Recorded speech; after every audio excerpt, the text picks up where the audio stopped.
Salve aí, rapaziada, esse é o Falando dos Outros, meu nome é Thiago Campana e sejam bem-vindos a mais um vídeo.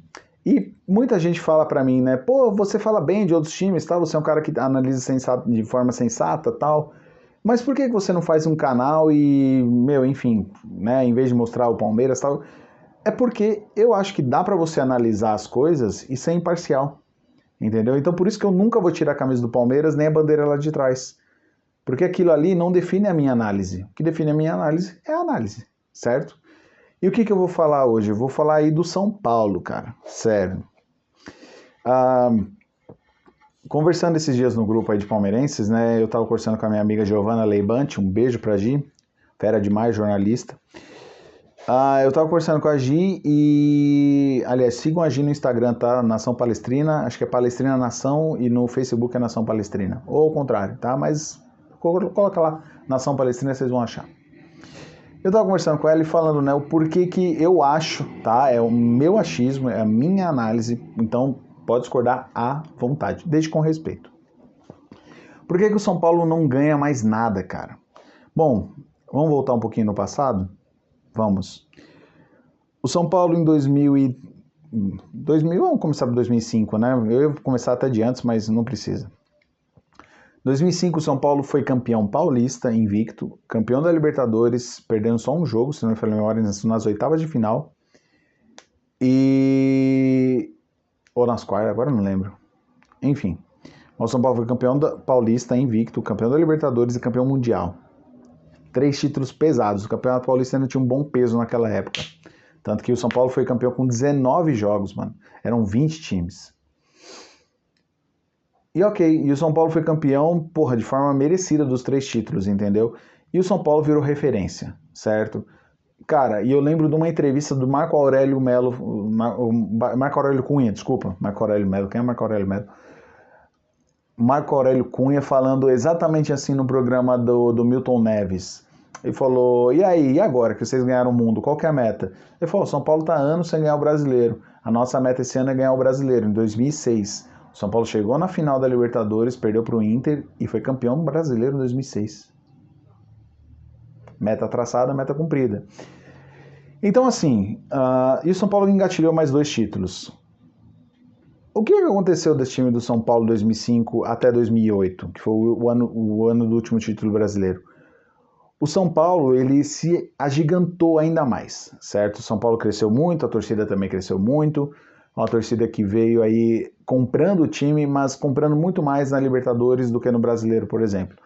Tanto que o São Paulo só dominou o Brasileiro em 2006. 2007 ele deu uma arrancada final e estava ali no bolo, mas 2008 foi quando ele virou para cima de todo mundo, certo? E a torcida não ia. A torcida começou a ir nos jogos só no final. Mas ok, não estou aqui para falar de torcida, mas só para você entender o contexto de como a torcida também influencia nesse ponto. E daqui a pouco eu vou falar assim de torcida. Eu falei que não ia falar, mas eu vou falar assim. Então o São Paulo, ele se acostumou a vencer. Mas a que ponto, a que passo, a que prejuízo isso? Porque o São Paulo falou, bom, vamos voltar a dominar o cenário, certo? E o São Paulo investiu muito, porque qual era a crítica? O Muricy foi tricampeão brasileiro, mas não ganha de ninguém na Libertadores. O São Paulo pegou, vamos ver se eu lembro as eliminações do São Paulo. 2008 foi eliminado para o Fluminense, já tinha perdido o título para o Inter em 2006, tá? Aí 2008 foi eliminado pelo Fluminense nas quartas de final. O Fluminense chegou na final aquele ano, perdeu para a LDU. Aí foi eliminado em 2009 para o Cruzeiro. Isso. Em 2007 foi eliminado pelo Boca, se eu não me engano.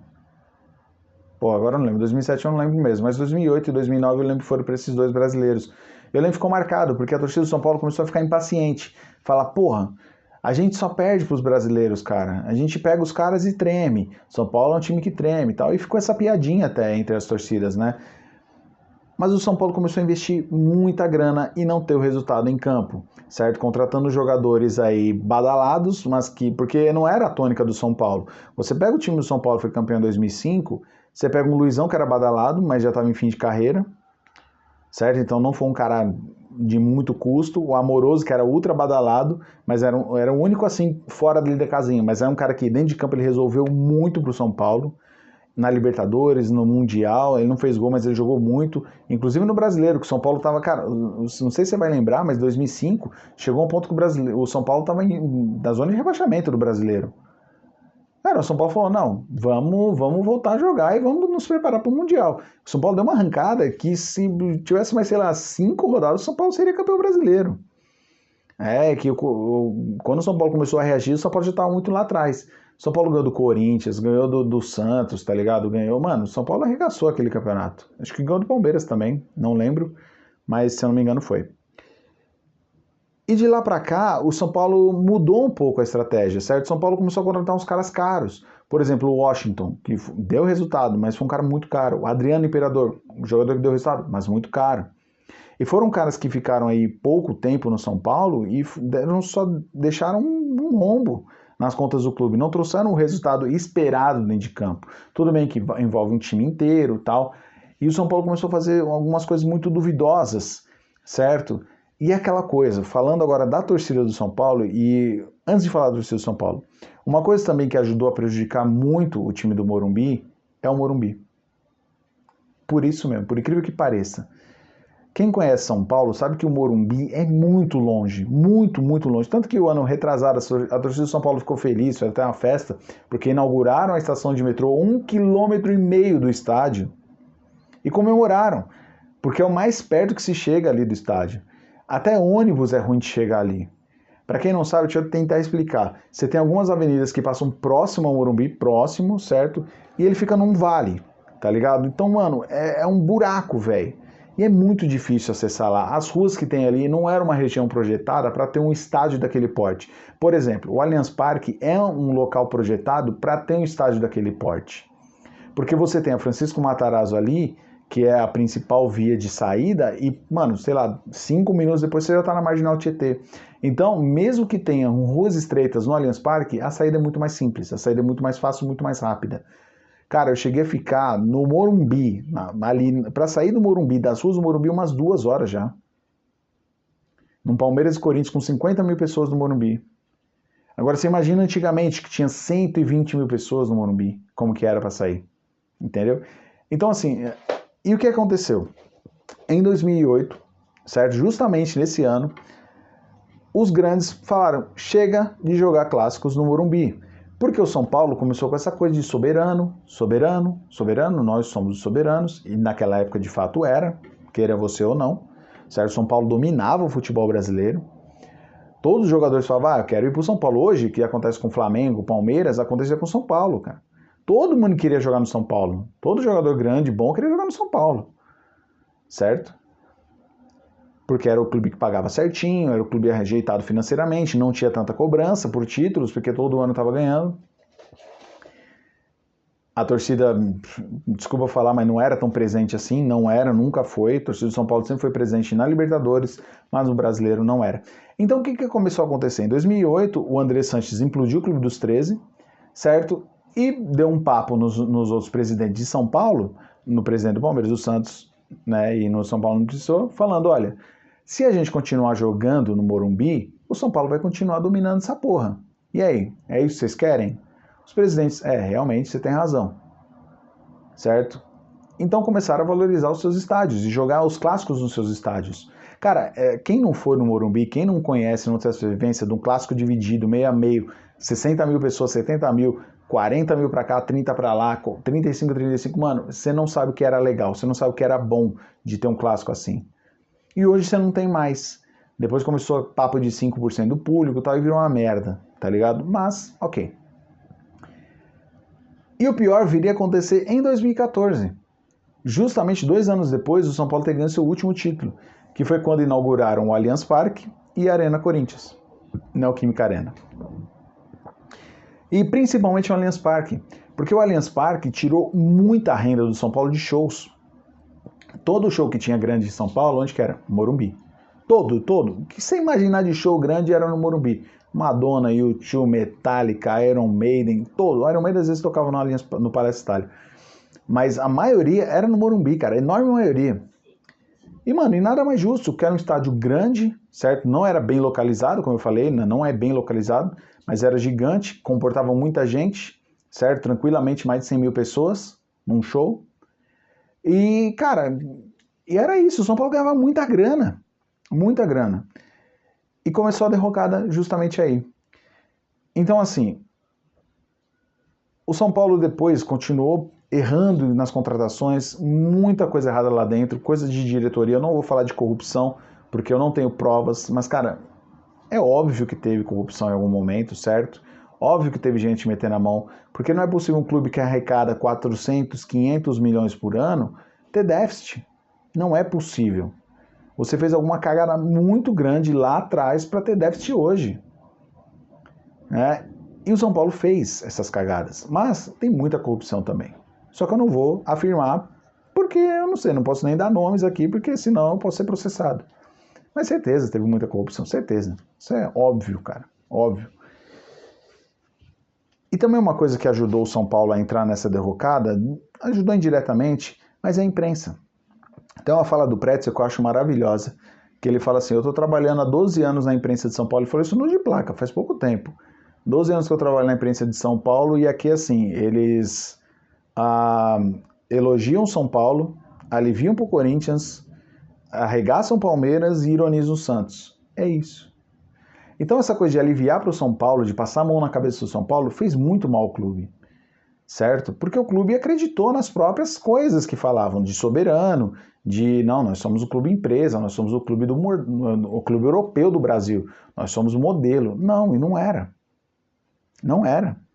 E hoje a gente está vendo isso.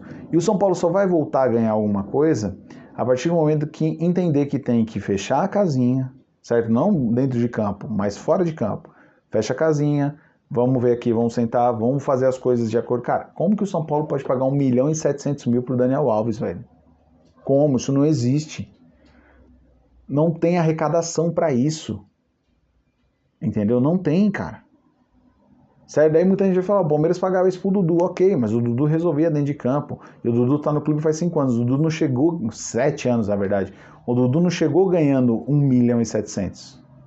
Foi aumentando, de acordo com o tempo, né? Vinha a proposta, o Matos ia lá aumentava, que é uma cagada, mas tudo bem, deixa pra lá, não vamos falar disso. Aqui é pra falar do São Paulo. Então, assim, calma, São Paulo. O São Paulo vai voltar a ganhar, vai, e talvez até ganhe aí o Campeonato Paulista, tá? Não tá muito difícil de ganhar esse Campeonato Paulista.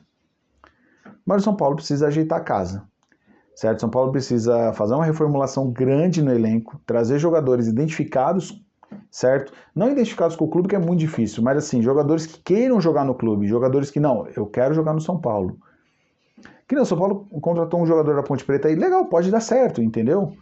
Cara, porque é um cara que vem num clube menor, é um cara que vai dar o sangue, certeza, porque é a oportunidade da vida do cara. É assim como foi o Tietchan em 2016 no Palmeiras, depois o Tietchan desandou.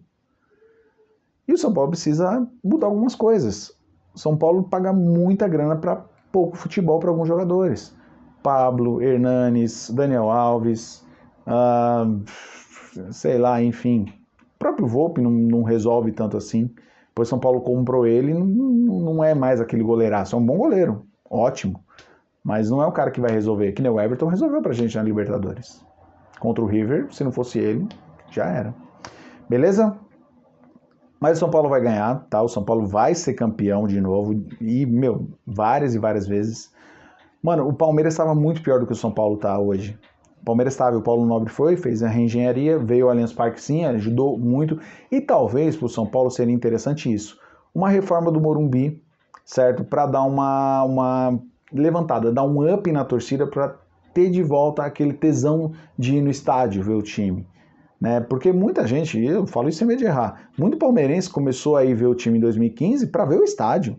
A média do Palmeiras no Allianz Parque, se eu não me engano, é 22 mil pessoas. Cara, a nossa média no Palestra Itália era 13, eu acho, 12 mil. Então, assim, muita gente começou a ir no estádio para ver o estádio. Né? E, bom, precisa de algumas coisas no São Paulo para arrumar, certo? Cara, tem que mudar algumas figuras lá dentro. Né? Eu espero que o Júlio Casares... Espero sim, porque eu quero um rival forte para bater de frente. Eu espero que o Júlio Casares arrume mesmo o São Paulo, tá ligado? Que ele veio aí com ideias boas, ele é um cara do marketing, né? Um cara do mercado. Então pode ser que ajude o São Paulo a voltar ao trilho das vitórias, né? Não sei, vamos ver, certo? São Paulino, calma, seu time vai voltar a ser campeão, calma, Barolo, não vai fartar. Forte abraço a todos, avante palestra. Ó, Futebol Game, se inscreve. Eu falei avante palestra, mas não, aqui não é falar avante palestra. Vai lá.